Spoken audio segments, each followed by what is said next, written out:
Dans le cadre global donc, de notre processus, nous avons souhaité que le Burkina Faso puisse quitter cette situation de sous-développement, comme on aime le dire, pour arriver à un niveau auquel nous rêvons. Et pour y arriver, nous avons entrepris beaucoup d'initiatives dans le domaine de l'agriculture, dans le domaine de l'industrie, l'agroalimentaire, l'énergie qui nous fatigue beaucoup, qui est en cours de résolution, dans plusieurs secteurs d'activité, que ce soit les infrastructures et aussi le volet donc des FDS. Pour la première phase, en ce qui vous concerne, il a fallu que l'on puisse réfléchir sur la question de logistique, l'armement, les moyens roulants et tout ce qui s'ensuit. Ce qui est en train donc de s'améliorer au fur et à mesure, et nous continuerons dans ce sens pour vous permettre de mener le combat noble pour cette patrie. Mais en plus de tout ça, on s'est dit une chose, pour que la nation puisse exister, pérenniser et se développer, vous avez tous besoin d'être forts. Et être fort, ce n'est pas uniquement le plan logistique, mais il y a aussi le plan psychologique. Il y a cette stabilité familiale dont tout combattant a besoin lorsqu'il est sur le champ de bataille. Nous avons été tous sur le terrain, nous avons connu des situations qui souvent, étant sur le terrain, vous avez l'esprit à la maison. Parce que vous n'arrivez pas à résoudre un certain nombre de problèmes, peut-être d'ordre financier. Généralement, ça se résume à ça. Et ça perturbe le combattant. Aujourd'hui, nous avons beaucoup de blessés. Nous nous sommes rendus compte aussi que cette question n'a pas été traitée comme il le fallait. La preuve en est que jusqu'à l'heure où je vous parle, nous n'avons pas pu répertorier tous ceux qui ont été blessés depuis le début de ce conflit. Résultat de course, nous avons donc décidé de lancer une plateforme pour que les gens qui ont été blessés, qui n'ont pas eu de rapport circonstancié ou qui n'ont pas été signalés, puissent s'inscrire eux-mêmes sur ces listes. Et je pense que quelques semaines en arrière, nous avons eu une conférence dans cette même salle pour lancer ce processus, parce qu'une agence a été créée justement pour s'occuper des blessés de guerre. Dans le même ordre d'idée, nous avons pensé donc aux veuves et aux orphelins, qui seront aussi répertoriés dans toutes les couches de porteurs de tenue donc des FDS, pour qu'on puisse s'occuper d'eux. Et des écoles donc pour les pupilles de la nation verront le jour. Et dans notre politique d'éducation que nous souhaitons dans un temps donné pour que l'éducation soit gratuite au Burkina, nous voulons que cette gratuité commence par ces écoles de pupilles de la nation. Donc notamment les orphelins donc, de nos héros. En plus de tout cela, ce qui était la première phase de créer l'agence pour s'occuper des blessés, des veuves et des orphelins, nous sommes aujourd'hui dans une nouvelle phase pour s'attaquer au volet qui tient beaucoup à cœur les militaires, le volet financier. Nous avons tenu ce matin à vous présenter cette coopérative. Comment ça va fonctionner? Quels sont les objectifs de cette coopérative? Qu'est-ce qu'on vise à travers la coopérative?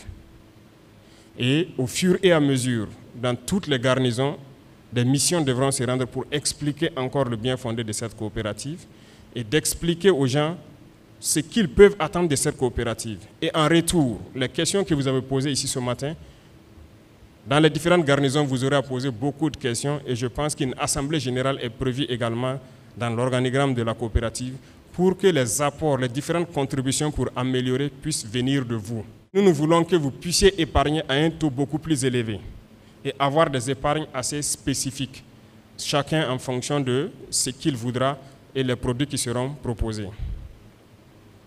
Lorsque le militaire se retrouve confronté donc après ses premiers prêts à des soucis, c'est parti pour de long terme.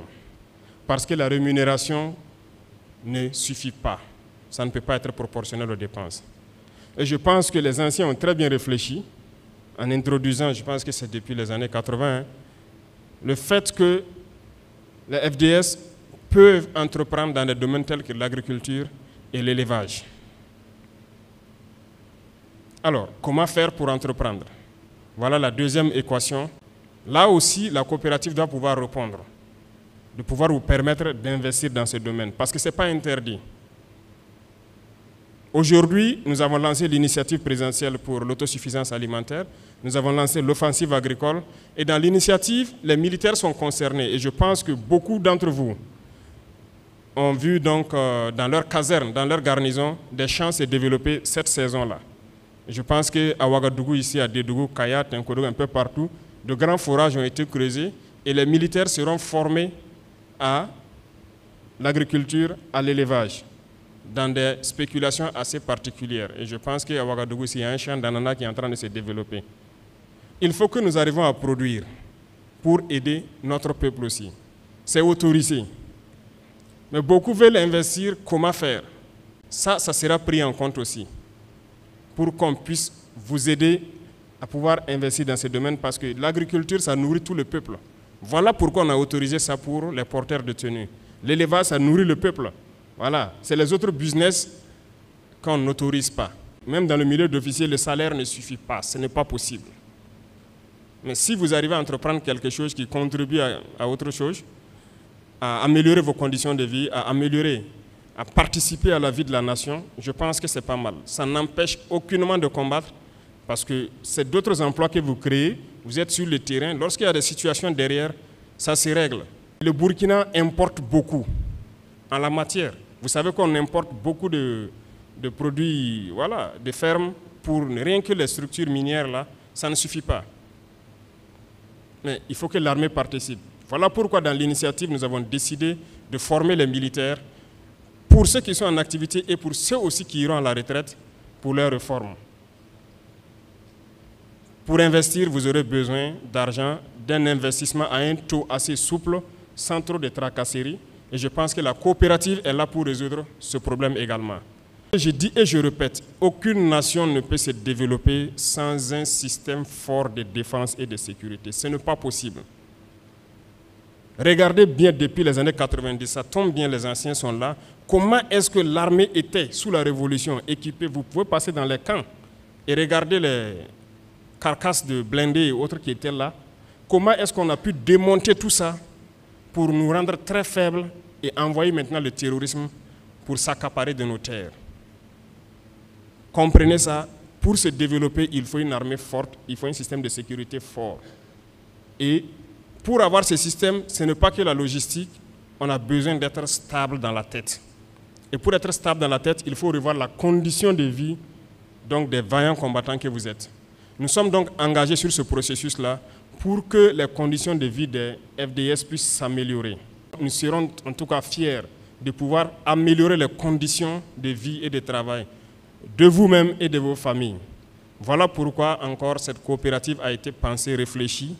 Et en plus de la coopérative, il y aura une phase encore qui concerne l'économie des armées. Parce que les civils aussi encouragent cela.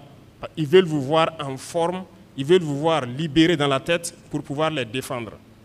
Sinon, ils ne cotiseraient pas pour qu'on puisse vous équiper. Hein.